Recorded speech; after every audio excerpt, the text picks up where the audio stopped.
전격 인터뷰, 이번엔 더불어민주당 최고위원이신 전현희 의원과 이야기 나눠보겠습니다. 안녕하십니까? 안녕하세요. 네, 좀 늦었지만 최고위원 당선 축하드립니다.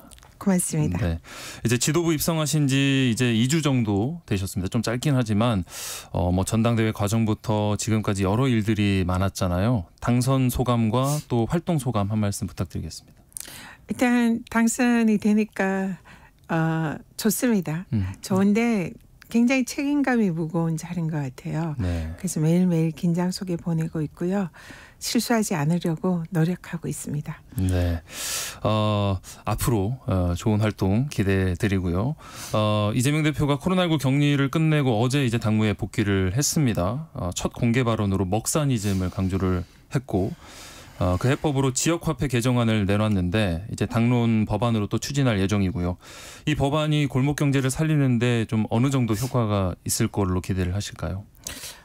지금 현재 윤석열 정부가 제대로 된 경제 정책을 내놓지 않고 있는 이런 상황에서는 지금 이재명 대표가 내놓은 지역화폐, 이것이 그나마 좀 효과를 볼 수 있는 그런 경제 정책이기도 하고 재정 정책이다, 이렇게 봅니다. 실제로 지난 코로나 전국에서 이런 소비를 진작하는 그런 효과를 이미 낸 적이 있었고요. 네. 그래서 지금 우리 서민들이 사실상 시장에서 이렇게 아니면 음식점에서 먹고 사용할 이런 소득, 이런 게 이제 굉장히 부족한 상황에서 이게 일종의 쿠폰으로 그 특정 지역의 가게에서만 사용할 수 있도록 이렇게 하는 제도거든요. 네. 그렇기 때문에 무조건 이걸 받으면 거기에 가서 사용을 있죠. 해야 됩니다. 예. 그러니까 당연히 소비 진작 효과가 있고 또 그 가게나 상점은 수익을 창출할 수 있는 이런 효과가 있고, 그래서 강제적으로 경제에 돈이 돌게 하는 그런 효과가 있어서 장기적으로 볼 때는 지금 이런 불경기 상황에서는 굉장히 효과적인, 효율적인 그런 제도다, 이렇게 봅니다. 한편 국민의힘에선 이미 좀 부작용이 증명됐다라는 주장입니다. 무엇보다 좀 정권이 바뀔 때마다 이렇게 지역화폐 사업에 부침이 거듭되다 보니까 국민들 혼란이 가중된다라는 지적이거든요. 네, 어떻게 말씀하실까요? 지금 사실 그 얘기는 일종의 민주당, 그리고 특히 이재명 대표가 이렇게 대표적으로 추진하는 정책에 대해서는 응하지 않겠다라는 그런 내심의 의사가 깔려 있는, 그래서 그러다 보니까 이 지역 화폐로 인해서 생길 수 있는 긍정적인 효과는 최대한 눈 감고 그 부작용만 이렇게 강조하는 이런 게 아닌가, 그렇게 생각이 듭니다. 그래서 정부 여당의 그런 책임 있는 자세로는 보기가 어렵고요. 지금 누가 제안을 했고 어느 당이 이걸 하자라고 하는 게 중요한 게 아니라 정부 여당은 지금 이 어려운 경제에 대해서 실제로 이것을 책임지고 해결해야 하는 그런 주체입니다. 그렇기 때문에 어디에서 누가 어느 당에서 이 정책을 내놨나 이런 것에 집착하지 마시고 정말로 국민들에게, 그리고 이 어려운 경제 상황에서 필요하고 효과 있는 정책인가, 이것을 봐야지 너무 정부 여당이 어깃장을 놓고 있는 게 아닌가, 이런 생각이 듭니다.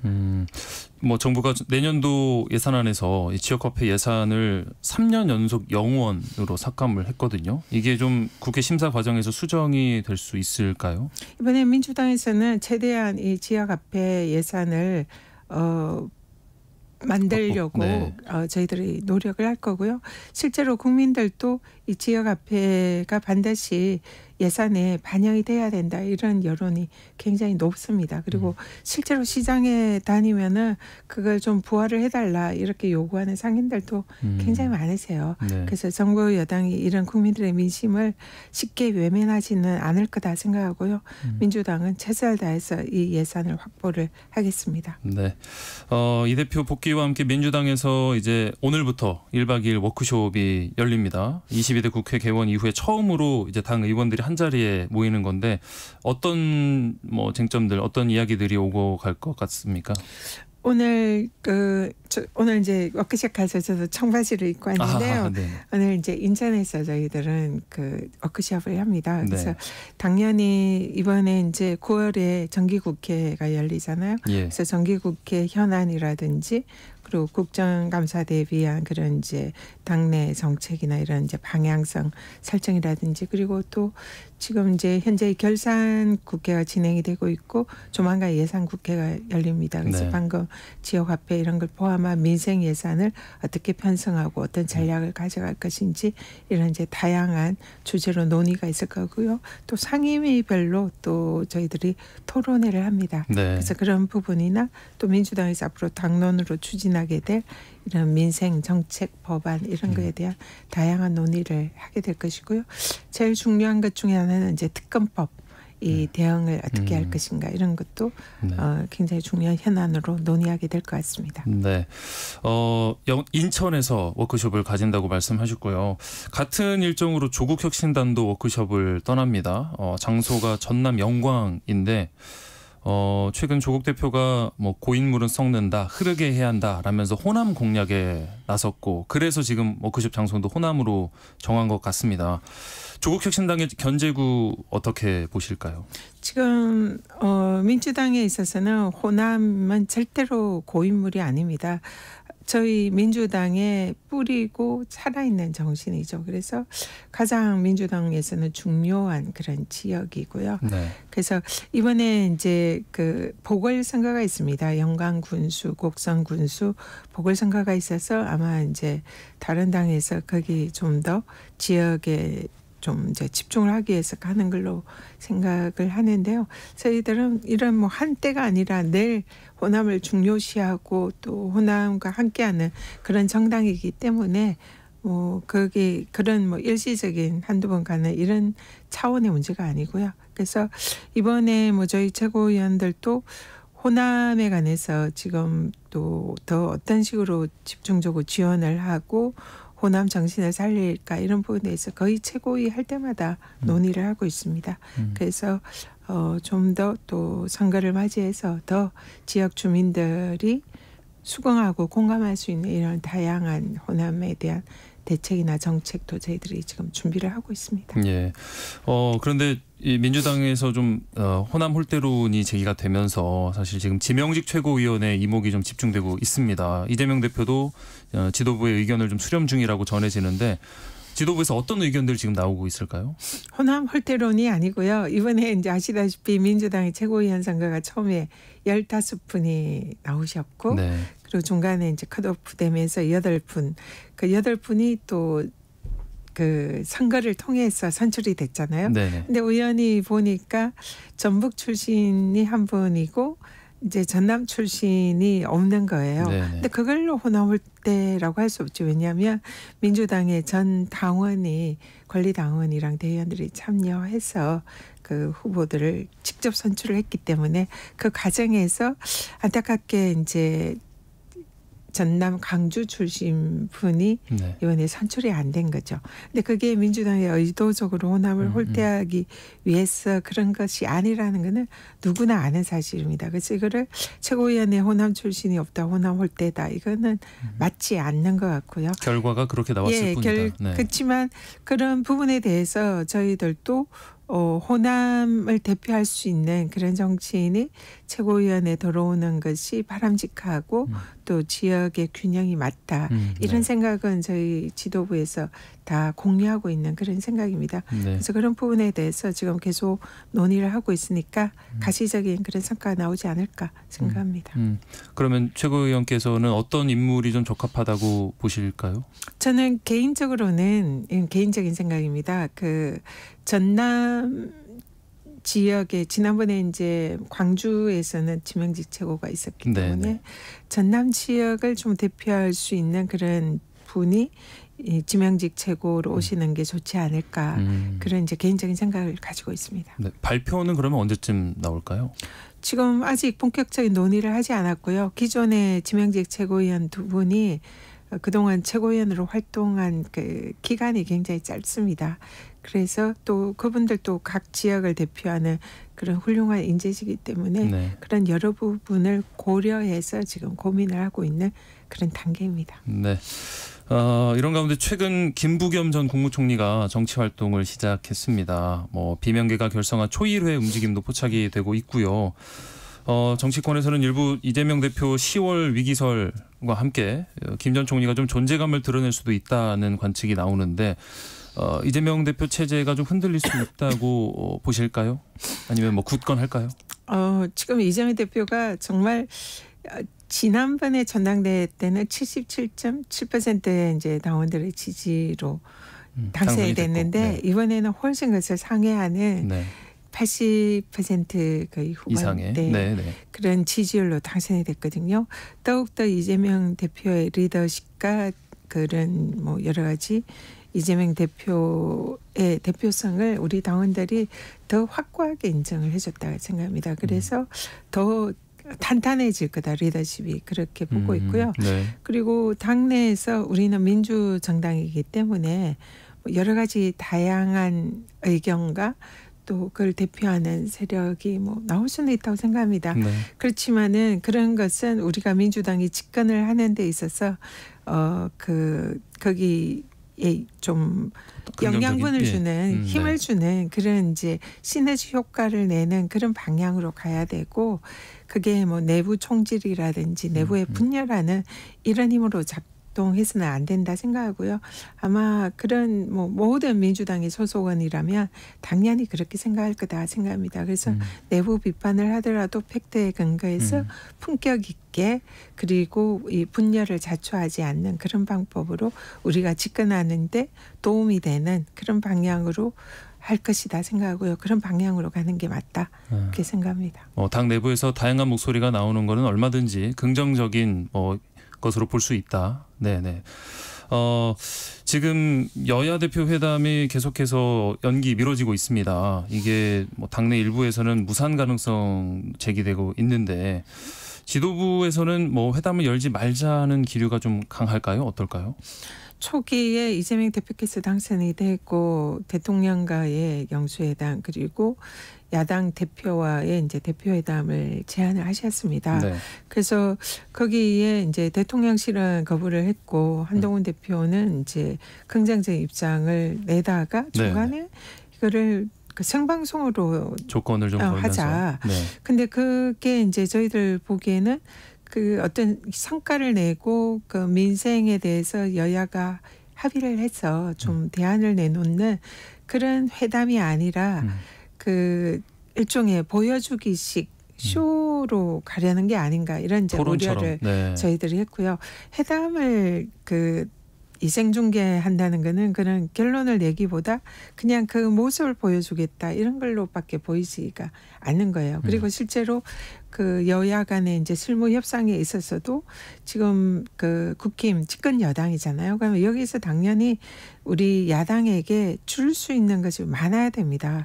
그래서 그런 그 여러 가지 정책 현안이라든지 이런 거에 대해서 실제로 그 집권 여당다운 뭔가 성과를 제안을 하고 야당이 그걸 받을까 말까 이런 모양이 돼야 되는데 저희들이 이번에 회담 의제로 이제 아까 민생지원금 그리고 또 최혜병 특검 그리고 또 지금 이제 한동훈 대표가 그 긍정적으로 입장을 표명했던 지구당 부활 이런 사안들에 관해서 이제 지금 현안이 내리고 있거든요. 네네. 그리고 지금 의료 대란 문제. 그런데 이 네 가지 사안 모두가 한동훈 대표가 사실상 권한을 가지고 있다고 보기가 힘든 거죠. 그러니까 국힘 내부에서도 국회의원들 사이에 거기에 대해서 동의를 이끌어낼 그런 리더십도 없는 것 같고 그리고 무엇보다 그 용산 대통령제 윤석열 대통령을 설득을 해서 거기에 대해서 정부 정책을 바뀌게 하는 그런 힘도 없는 것 같고 그야말로 아무것도 할 수 없는 그런 대표가 아닌가 그런 게 이제 저희들 생각이고요. 그는 물론 이제 언론이나 한동훈 대표 대통령실의 이제 그런 언어를 통해서 저희들이 간접적으로 이제 생각을 하는 거죠. 네. 그러다 보니 실제로 대표회담이 열려도 한동훈 대표가 아무것도 할 수 있는 권한과 능력이 없다 이렇게 보이는 거고요. 네. 그걸 이제 모면하기 위해서 일종의 보여주기식 그 중계 방송을 통한 그런 이제 쇼를 하겠다는 거 아니냐. 그러면은 우리가 결국은 이런 회담을 응했을 때에 아무것도 얻지 못하면서 그 한동훈 대표의 쇼에 이용만 당하는 거 아니냐. 이제 이런 인식을 지금 민주당 그 지도부에서 가지고 있습니다. 이재명 대표께서는 당신이 이제 제안을 하신 거라 그걸 가능하면 이제 하시려는 이런 의지는 있습니다. 그런데 우리 최고위원들이나 지도부에서 볼 때는 이거 우리가 이용만 당하고 아무런 성과도 내지 못할 그런 회담을 굳이 할 필요가 있을까, 이런 부정적인 기류가 있는 것도 사실입니다. 사실은 이 회담을 통해서 어떤 현안에 대한 답을 찾는 그런 과정이 돼야 할 텐데 오히려 그 회담 자체를 보여주는 그 결과로 좀 이용이 될까 봐 조금 말리고 계신 성과는 상황인 것 같습니다. 없고 성과는 없을 게 거의 확실해지고, 지금 보면 대통령실의 입장이라든지 국힘의 이제 내부 상황이라든지 보면 사실은 한동훈 대표가 아무것도 할 수 없는 그런 대표가 아닌가 이렇게 보이는데, 그런 대표랑 우리가 TV 생중계나 이런 걸 가지고 했을 때 오히려 이제 이거는 국민들을 정말 실망시키게 될 그런 회담일 것 같다는 우려가 있습니다. 예. 다음 이야기로 좀 넘어가 볼게요. 검찰총장이 곧 바뀝니다. 후임으로 심우정 후보자가 지명이 됐고 이제 다음 주 3일에 법사위에서 인사청문회가 열릴 예정인데 참고인 중에 김건희 여사 오빠가 있습니다. 어떤 이유로 채택을 했을까요? 일단 이 김건희 여사 오빠인 김진우 참고인은 이번에 지명이 된 심우정 검찰총장 후보자와 고등학교 동창이라고 합니다. 예. 그래서 이런 좀 사적인 인연이 이 지명에 좀 영향을 미친 게 아닌가, 그 과정에서 어떤 역할을 했는가, 이런 걸 이제 살펴볼 필요가 있고요. 그리고 어제 27일 날 국회 운영위에서 이제 나온 지적인데, 이 김건희 여사 오빠가 정권의 초기에 그 대통령실 출입을 했다라는 이런 이제 의혹이 제기가 되고 있습니다. 네. 그리고 당시에 뭐 인사라든지 또 그런 회의에 참석을 해서 이런 전국에 영향을 미친 그런 이제 의혹이 제기가 되고 있습니다. 그래서 이런 심우정 후보자의 인사에 그런 개입의 여지가 없었는지, 그래서 이런 사적인 인연이 이런 검찰총장이라는 중차대한 그런 인사에 개입된 것은 아닌지, 만약에 그게 사실이라면 이는 엄청난 국정농단이 될 수가 있거든요. 그래서 이 부분에 대해서 청문회에서 사실 여부를 확인할 필요가 있다, 그런 차원에서 참고인으로 민주당에서 신청을 했습니다. 예. 그러면 이번 검찰총장 인사청문회에서 어떤 점이 가장 좀 쟁점이 될까요? 청문회 보시는 분들께 어떤 관전 포인트를 주신다면? 지금 심우정 법무부 차관이 이제 좀 제일 저희들이 문제라고 보는 것은 일종의 보원 인사가 아니냐, 이렇게 보는 겁니다. 왜냐하면 추미애 법무부 장관 시절에 이분이 당시에 이제 기조실장이었는데요. 그때 이제 법무부 장관이 윤석열 검찰총장에 대해서 징계를 했었는데 그 징계에 대해서 내부에서 이 심우정 기조실장이 가장 강력하게 반대를 한 그런 실무 책임자입니다. 그래서 윤석열 총장에 대해서 그때 당시에 이제 윤석열 지키기에 앞장섰던 법무부 내부의 인사이고, 이번에 이제 그런 것이 일종의 보원 인사로서 윤석열 대통령이 이분을 지명을 한 게 아닌가, 이제 이런 의혹을 가지고 있는 거고요. 또 무엇보다도 그런 인식을 가진다면 지금 현재 윤석열 지금 대통령이 그 김건희 여사의 청탁금지법 위반 이런 게 수사심의에 지금 이제 올라가 있잖아요. 수사심의에서 만약에 재조사를 하라라는 이런 결론이 나오면 앞으로 심우정 검찰총장이 여기에 대해서 이제 검찰을 대표해서 이 수사에 대해서 책임을 질 텐데 그 부분에 관해서도 이제 공정하게 과연 할 수 있는 그런 이제 분인가, 이런 거에 대해서 이제 많은 의혹이 제기가 되고 있는 거죠. 그래서 그런 부분에 대해서 사실상 윤석열 대통령의 복심이고 윤석열 대통령 부부를 검찰에서 보호할 수 있는 그런 인사, 그리고 과거에 자신을 보호해 줬던 그런 인사에 대한 보호 인사가 아닌가, 이 부분에 관해서 심우정 검찰총장의 자격 여부를 저희들은 집중적으로 청문회에서 좀 추궁을 할 계획입니다. 그런 부분을 좀 주의 깊게 또 봐달라라는 말씀이셨고요. 다음 이야기입니다. 보건의료노조가 총파업을 예고한 가운데 민주당에서도 이제 특위를 꾸려서 대책을 마련하고 계신데요. 정부가 곧 다가오는 추석 명절 긴급 상황을 대비해서 응급실 전문의 진찰료 인상 방안을 내놨습니다. 저항이 있어도 의료개혁을 완수하겠다는 의지를 재차 밝혔는데요. 총파업 철회를 예고한 가운데 정부 입장과 대책에 대해서 어떻게 평가를 하실까요? 지금 그 윤석열 대통령이 그 사실 총선 전에 의사 정원을 이제 연 2,000명을 늘리겠다, 의대 정원을 늘리겠다 이렇게 발표를 하면서 사실상 지금 현재 의료가 붕괴가 될 그런 위기에 처해 있는 이런 상황을 대통령이 자초한 측면이 있습니다. 사실상 대통령의 그런 이제 국민들로도 설득을 못하고 의료계도 설득을 못하고 도대체 왜 갑자기 매년 2,000명이냐. 그리고 그것을 과연 그 우리 국가 시스템, 의료 시스템이 감당할 수 있냐. 그리고 그렇게 매년 2,000명을 이 의대 교육이 그렇게 제대로 양질의 그 교육을 할 수 있냐. 그런 여러 가지 의문이 제기가 되는 그런 상황이고 거기에 이제 반발한 이 의대생 전공의 의사들이 지금 이제 사실상 파업을 하고 있는 그런 상황입니다. 그러다 보니까 그 모든 피해가 고스란히 국민들이 받고 있는 거죠. 그래서 응급실에 가도 의사가 없어서 진료를 받지 못하고 응급실을 사실상 뺑뺑이 하는 그런 상황이 지금 곳곳에서 발생을 하고 있고 그리고 실제로 병원에 가도 의사가 없어서 치료를 못 받고 실제로 죽어나가고 있는 그런 환자들도 많은 것이 현실입니다. 근데 이거를 정부 여당이 언제까지 눈을 감고 이걸 방기를 할 것이냐. 그렇게 하면은 결국은 피해는 고스란히 국민들이 다 보거든요. 그런 상황에서 대통령실이 응급실 이용을 좀 이제 낮추기 위해서 그걸 본인 부담률을 90%를 올리겠다. 이런 말도 안 되는 정책을 내놓는데 지금 응급실은 정말 그야말로 응급한 상황에서 국민들이 가는 거잖아요. 그래서 그런 말도 안 되는 대책에 대해서 이재명 대표가 그럼 차라리 응급실 앞에 경찰을 세워라.